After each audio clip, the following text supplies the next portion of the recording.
Good evening, everyone. My name is Susan, and I am a miracle.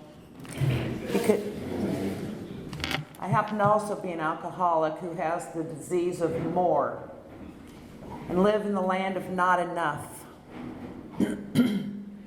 Thank you, Cynthia, for asking me to come this evening. It's my pleasure and honor to speak to such a large group of fellow recovering alcoholics. By the grace of God, I picked up my 12-year chip in June. And I say that by the grace of God because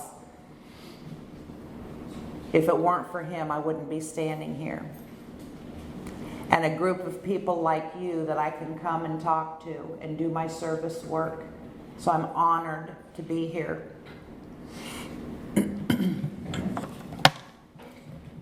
As I begin to tell you what happened, what it was like, what happened, and where I'm at this point, it makes me remember. It takes me back. But I don't regret to shut the door on any of my past because I have to remember where I was at this point. I was born to an unwed mother in a Salvation Army hospital. And adopted shortly after that. I was the youngest of two adopted children. And I was special. I had 2 birthdays a year. So I came up from a very small age believing that I was special. I was a princess. I was a queen. The world revolved around me, according to my parents. Ozzie and Harriet had nothing on us. We had the perfect family unit. The boy, the girl, the dog, the station wagon, the 2-car garage, the middle-class family. Mother didn't work. Father was a successful businessman. We were prominent in the town that I grew up in. So we were well known. I did well in school. I was the teacher's pet. They loved me. I sat on the front row and did this all the time because I wanted attention. But I didn't know that then. I was a good kid. I didn't want my parents to give me back. I didn't understand that adoption was my first source of abandonment. I didn't understand that until I was an adult. As I grew up, I loved my life.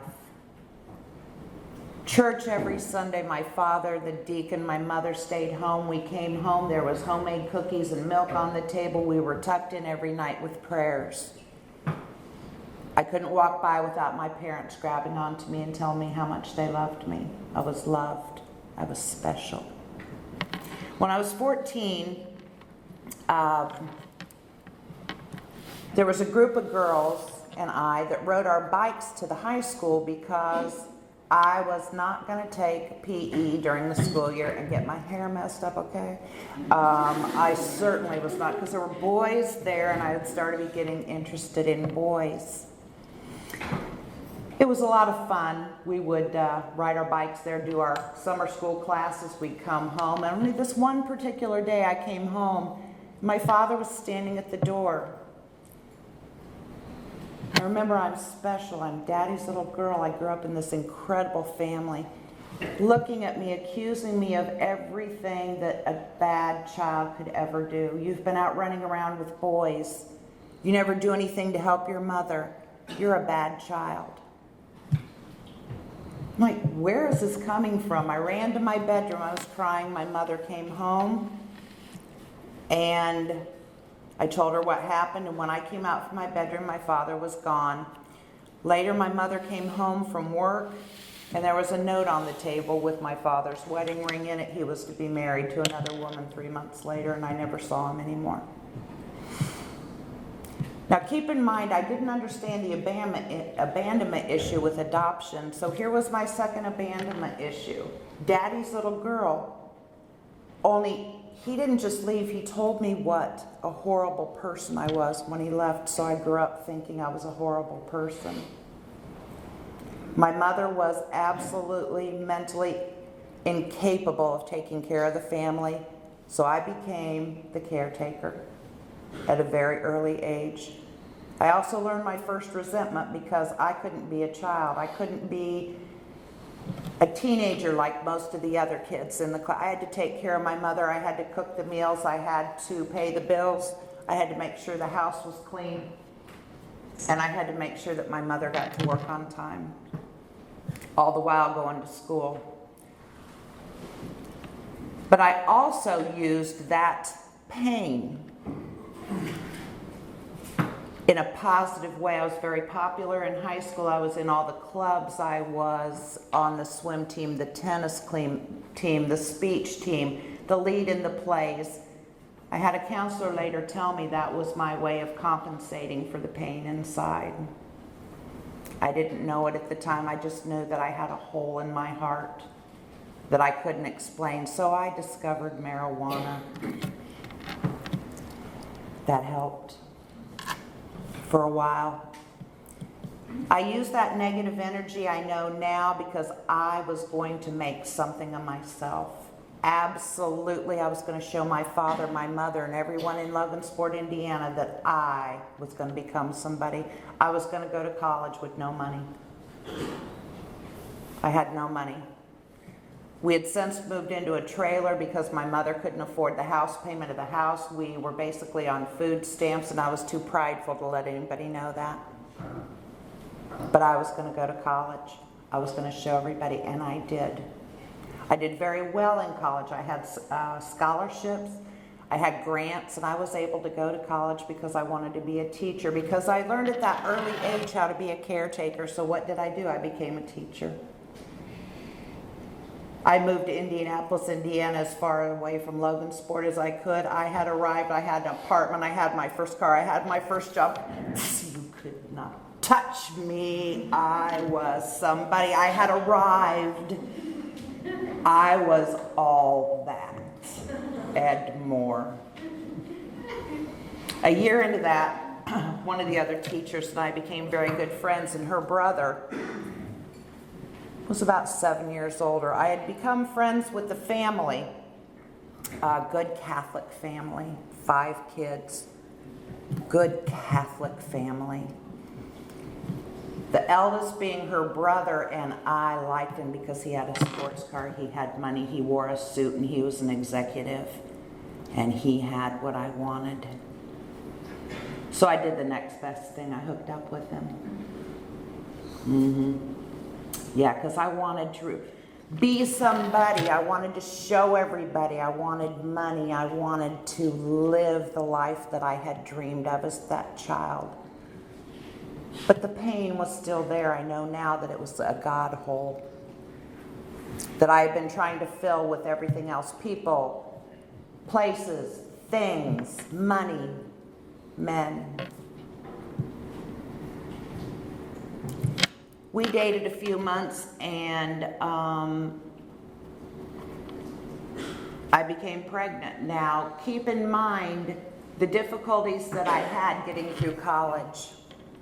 I worked 3 jobs every year. I worked during the school year. I begged, pleaded, and borrowed from everybody that I could. I did not want anyone, my first year of teaching, because I had made it, I had arrived, to know I was pregnant. So I terminated that pregnancy, and I did what every good girl should do. I married the man after 4 months. And I was going to live happily ever after. I was going to live that life that I wanted, that my father took from me. That happily ever after Ozzie and Harriet family that he had stolen from me. I learned my first resentment. I remember going to church with some friends shortly after he left, begging God, begging him, please, please bring my father home. And God never did it. And I didn't know that I began at that point in time to blame God for my issues. I had become the victim with my father. I had become the victim with God. I learned how to be a codependent victim very early. We were married about 9 months when I got pregnant with our first daughter, Jennifer. Shortly thereafter, we got transferred to Rocky Mount, North Carolina, from the big city that I had dreamed of. I had started my master's. I was going to be somebody. I was going to get my doctorate and show everybody I was somebody. But inside, I was dying. We moved to Rocky Mount. My daughter was born. I tried to do a little bit of teaching, but I wanted that family. I wanted my daughter to come home from school and have the homemade cookies and the milk and the love that I was given before my father left. When Jennifer was 3, I became pregnant with my son Jeffrey, and we got transferred to St. Louis. So I was pregnant moving to St. Louis with a daughter. Now keep in mind, I was pregnant moving to Rocky Mount. We got to St. Louis, and my husband, I had given up my career. I had given up my hopes and dreams because I wanted that family. I was very torn. I wanted that family that had been taken from me, but I wanted my career as well. We moved to St. Louis, and as I was helping my husband climb this corporate ladder, things were good. My drinking had progressed by this time. See, when I was in college, everybody around me blacked out when they were drinking, so I thought it was pretty normal. I quit drinking when I was pregnant, so at that point in time, there was no issues with me, I thought. My drinking escalated in St. Louis because in the meantime, when we lived in Rocky Mount, remember I told you my brother and my mother I had taken care of. They decided they needed to follow us to Rocky Mount and live so I could take care of them in Rocky Mount. 10 months later, when we were transferred to St. Louis, I told my husband, "You tell my mother." It was terrible. Even though St. Louis was good, I'd have my mother on the phone, just absolutely hysterical. She couldn't live without me. So there was a lot of guilt involved. Only I didn't understand, too, that I was carrying a lot of guilt from terminating that pregnancy. That was one of those things I started drinking about because I was so ashamed and so embarrassed. At the time, I thought it was the right thing to do. 3 years after we lived in St. Louis, my husband got transferred back to Rocky Mount. Only this time, I got pregnant again. So I found out what causes pregnancy. It's moving, so I decided never to move again. My youngest son, Joseph, was born in Rocky Mount. By this time, I had 3 kids by the age of 6. I had my unit family. We had succeeded. We had arrived. We built a 3-story brick house on the golf course. We were members of the country club. My children went to private school. I had people do my laundry, my yard, my cars, everything. I stayed home and played mother. Only I had become increasingly more resentful because my career had still been put on hold. I had tried 2 times to start my master's and I kept having children, so I blamed them. I began to blame everyone for everything. I began to blame my husband for taking my life from me. I already blamed my father for stealing my family from me, and I began to blame God. Why did you not allow me to achieve my goals that I had set out? So in 1990, as we were having our gorgeous custom-built house built, my husband began to act strangely. I had postpartum, and so it was not a real good time. In 1992, when I had postpartum, I felt like if I drank, that kind of settled me. So my drinking had increased from St. Louis to the time we had moved back to Rocky Mount. Once we moved back there, and I had been put to bed with my pregnancy, trying with these children. There were complications. Joe was born. There was a lot of things that had happened. But my husband's behavior had become very strange. I got a phone call in 1992. Do you know where your husband was Saturday night? I thought all businessmen worked till 3 in the morning on Saturday nights. See, I was in denial at a very young age. I never could believe that my dad left. I could never believe that a mother could have given her child up. Only I didn't recognize those things as denial, so I still had that denial. Well, he was not at work. He had been in an affair for 2 years with a woman that he had been working with. And so for me, that meant, you did this, I can drink. And so I did. My drinking became every day, but I was a functioning alcoholic. I still got my kids to school, I still packed their lunch, I still went to their functions, I still did all those things. I maintained everything. But then I started getting in trouble. The marriage was crumbling because I didn't know how to forgive. I could not forgive the man for putting me through what he had done. He had taken me from my career and moved me to Rocky Mount, North Carolina. My mother and brother had moved there. You yanked me up, put me back in St. Louis, and then you yanked me up and bring me back here with 3 kids, and I'm not working. The resentments had built by that time. This continued until 1997 when things got really, really bad. And I knew that the marriage was pretty much over. But I still wanted that family unit that I had missed. I still longed for that. I still had that hole in my heart looking for something to fill it. Alcohol did for a while. In 1999, I went to see a lawyer because things had gotten so bad. She said, you need to get a PI. So I did. I got a PI, and what I found out was that the affair in 1992 had never ended and that there was a child involved, that my husband had been living a double life, part-time with this other family and part-time with our family. I already had enough resentments, but that pushed me over the edge. And when I found that out, I fell apart. The lies. For 7 years, I had been lied to. The betrayal. The negative treatment. See, I kept hearing my father say, you're a bad girl. So I allowed that treatment from my husband. You're a bad wife, at least that's what I heard. He put me down at every possible moment that he could. I didn't tell you, though, in 1997 when things got bad,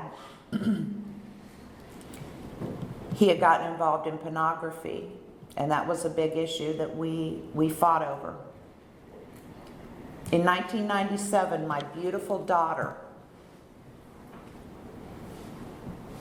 I had to take to Holly Hill for the first time for 5 weeks. Her behavior had changed. She'd become very bizarre in her behavior. I had no clue. Her entire clothing wardrobe changed. Everything she wanted was black. The music she started listening to. She ended up in Holly Hill for 5 weeks. That was very, very, very difficult to watch. She missed a whole semester of school. In 1998, and I'm backing up, I forgot to say this part.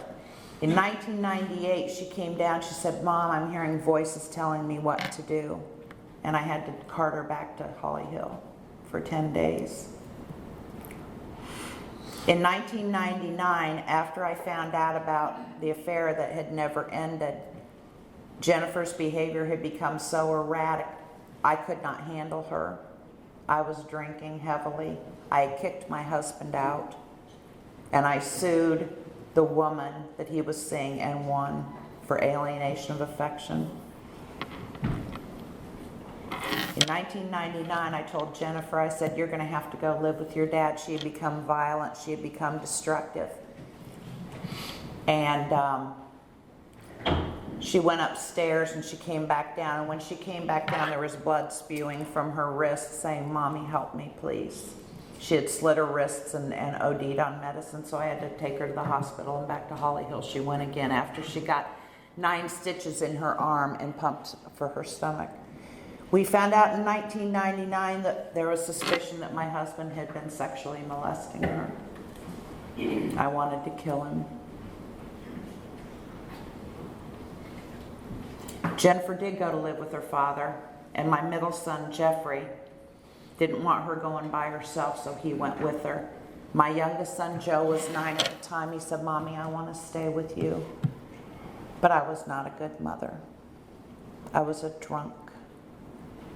I went to school, and I came home, and I was a drunk. I was not a good mother to this little 9-year-old boy. I got my first DUI in 1999 when the children before they had moved, went to go see their father, and I got in the car and went to see a friend at the beach and drank all the way. The pain was so deep now that I could find no escape except alcohol, so I buried myself in it. My 3-story brick house on the golf course that I had custom built was gone. My marriage was gone. Now my 2 children were gone. And I couldn't keep the one that I had because I was so bad with my drinking. In 1999,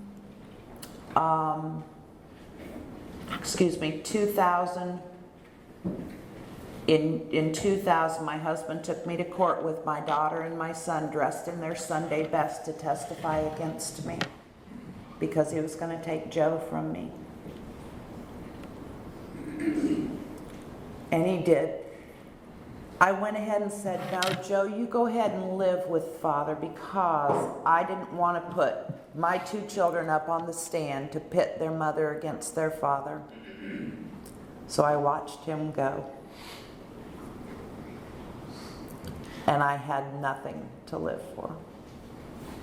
2 months later, my principal called me into school and she said, "Come with me."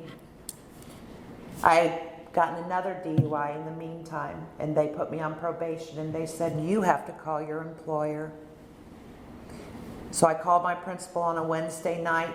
On Friday, they escorted me out to the central office with papers laid out and said, "You can resign for health reasons or you're being fired."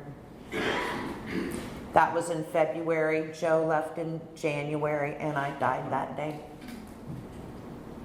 I died the day they took my son.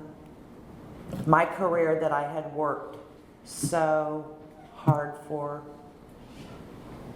they took. And you notice I say they because I was still blaming. You didn't give me a chance. You didn't understand. The resentments and the blame by this point in time were just seething out of me. And it was on. I had nothing left. I had my car left.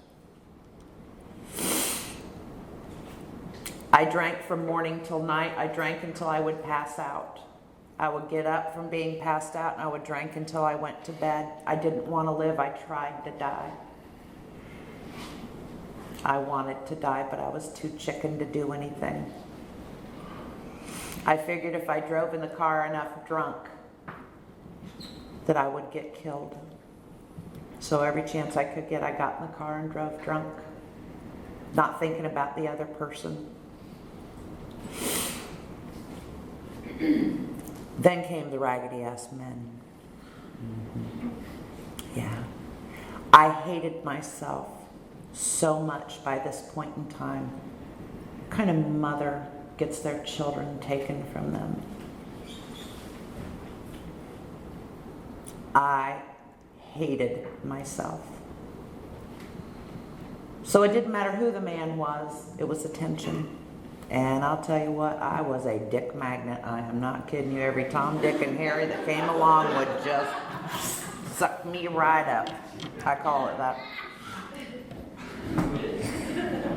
And I got some. Some put me in the hospital with broken noses and shattered cheekbones and blackened eyes. So I let go of them and started hanging out with the homeless men. I figured that that's all I was worth. That was all I was worth, was a homeless man. When I got my third DUI, I was with a homeless man.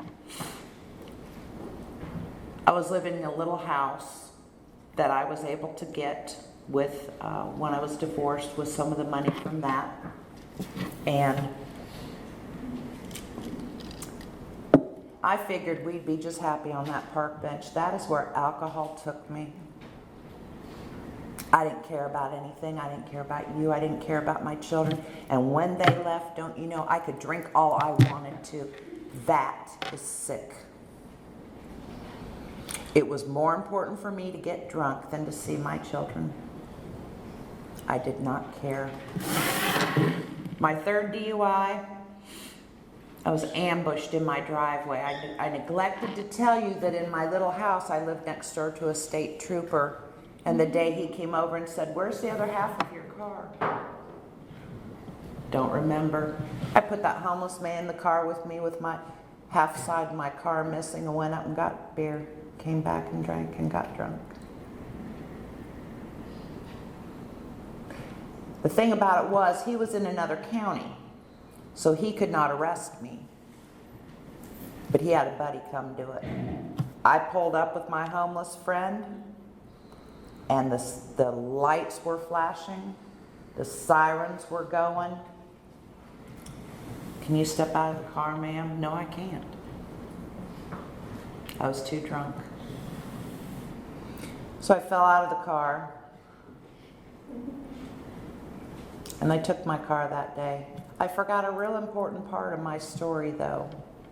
When I got my second DUI, I've got to back up because this is an important part of my story. When I got my second DUI, I was put on probation. I had to do community service. I had to do all those things with a suspended license. I had to go to so many meetings a week.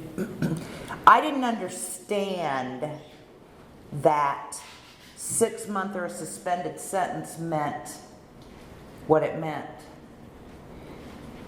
I had 7 days of jail time that I had to do. So on the second time I went to jail, I thought what every alcoholic thinks, the best thing to do is get drunk at 7 o'clock in the morning before I went to jail. I went to jail that day. I fell out of the car. Getting up to the jail, my PO officer picked me up and violated my probation. I didn't know what that meant. I found out real quick. They sent me to a correctional facility, which I was so relieved because I thought, at least I didn't have to go to prison.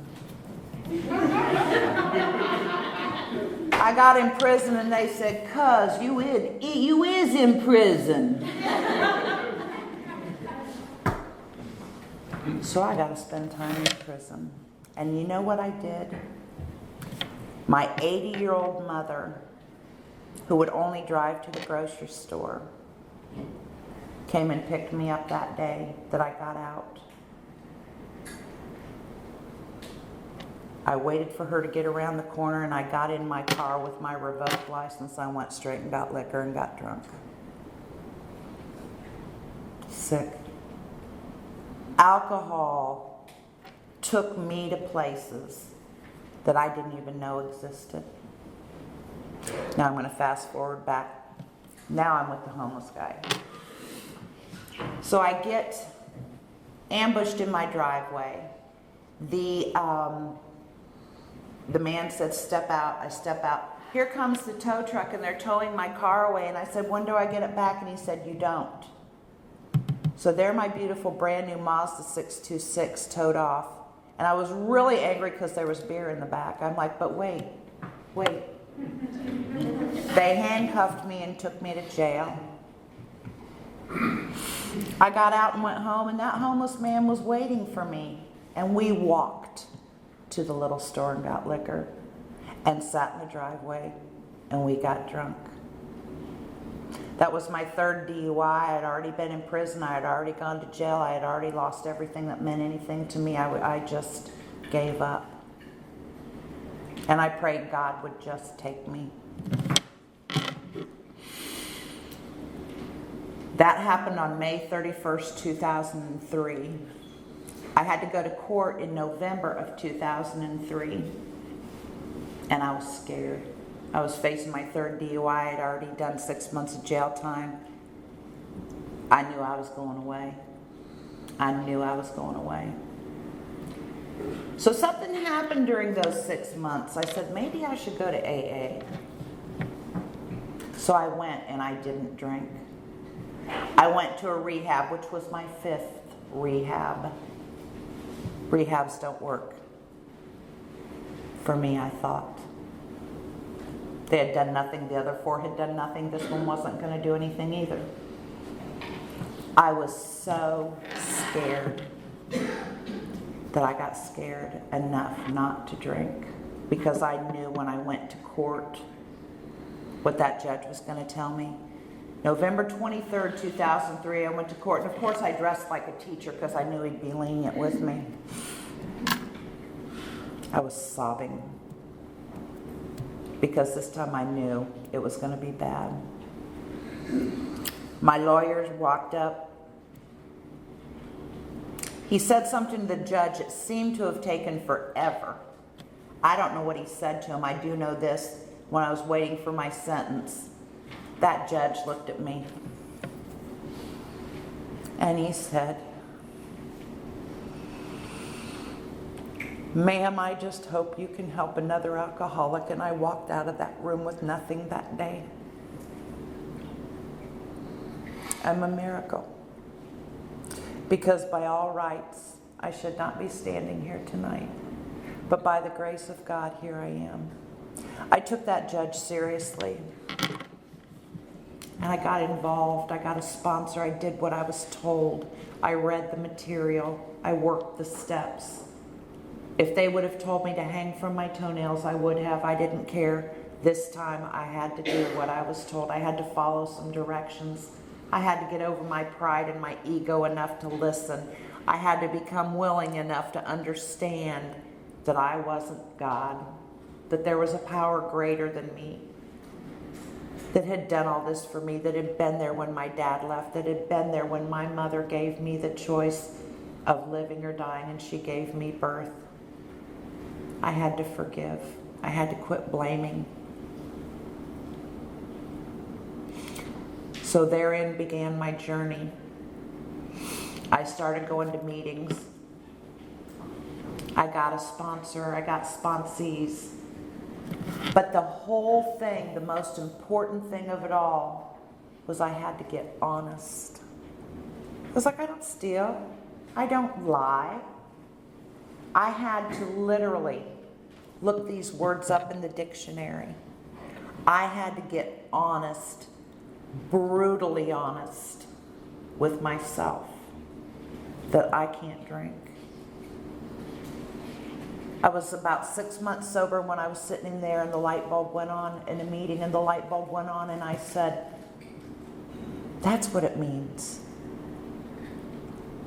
My life had become unmanageable and I didn't even believe that it was the alcohol. I wanted to blame you and you and you and you. I was a victim. If you had been through what I went through, you'd drink too. If you would have had your children taken from you, you would drink too. I had to get real. I had to look at myself. I had to come to believe that some power greater than me could take the pieces of my life and put me back together. But see, here's the thing. I didn't know who me was. I had to give my will and my life to God and let Him direct me to become the person that He wanted me to become. And in order to do that, I had to write a list of all these things that I had done, the people I was resentful at. I didn't want anybody to know that stuff. I didn't want people to know my deep, darkest secrets. But you know what? They told me that's what I had to do if I wanted to stay sober, and I wanted to stay sober more than I wanted to drink. because I didn't want to go back to that loneliness and that despair and that self-loathing and not being able to look at myself in the mirror. I was willing to do anything. So write it on paper, I'll do whatever you want. But then I couldn't find the right pen and it didn't look right. And I had to write down perfectionism as one of my character defects. Character defect? What? I didn't even know I had any. But as the onion layers unpeeled, I began to see what part I had in all these things that had gone on in my life, and that's a painful thing to do. Then I had to take all these things and give them to God and be entirely ready for Him to take them from me. Because I couldn't get rid of them myself. And there's still some of them I'm hanging on to just as tight as I can. But I know what I have to do if I want to be happy, joyous, and free in this program. You want me to do what? Forgive others? But that's what they told me I have to do. If I want to be forgiven, if I want to have a happy, healthy life, I've got to forgive those people that I thought wronged me. And I had to go to them and tell them. Had to make amends. Every day I have to look at myself and take an inventory and say, what could I have done better? Did I hurt anyone today? And then I have to pray and meditate every day to keep my conscious contact with God, because without that conscious contact, I'm just as crazy as I was when I was drinking. And I can get that way just as crazy as I am when I was drinking if I'm not doing what I'm supposed to be doing.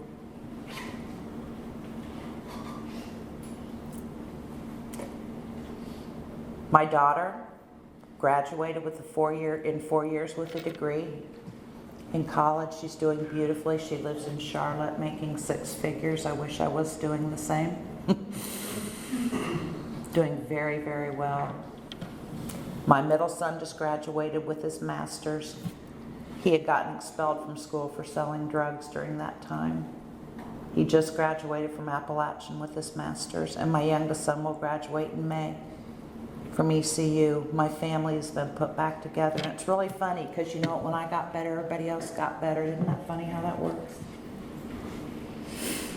But there are some musts in this program that we have to do. Sometimes I want to do them, and sometimes I don't.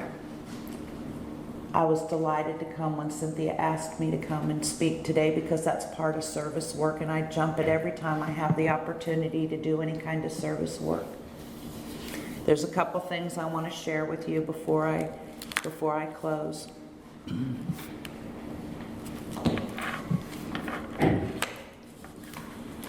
When things seem to be going all wrong, stop and affirm your trust in me. Calmly bring these matters to me and leave them in my capable hands. Then simply do the next thing. Stay in touch with me, with thankful, trusting prayers resting in my sovereign control. Rejoice in me. Exult in the God of your salvation. As you trust in me, I make your feet like the feet of a deer. I enable you to walk and make progress upon your high places of trouble, suffering, or responsibility. When I came up here today, I said I'm a miracle, but you know what? Every one of you sitting in this room is a miracle. Anyone that has not taken a drink today is a miracle. I had to begin to understand what one day at a time was, because my mind can't handle any more than one day at a time. My hope and my prayer is that if you're struggling with your sobriety, if you are thinking about going back out, if you've gone back out and just came in, don't quit until the miracle happens, because it will. This is a beautiful way of living, and I want to thank each and every one of you for keeping me sober another day today. Thank you.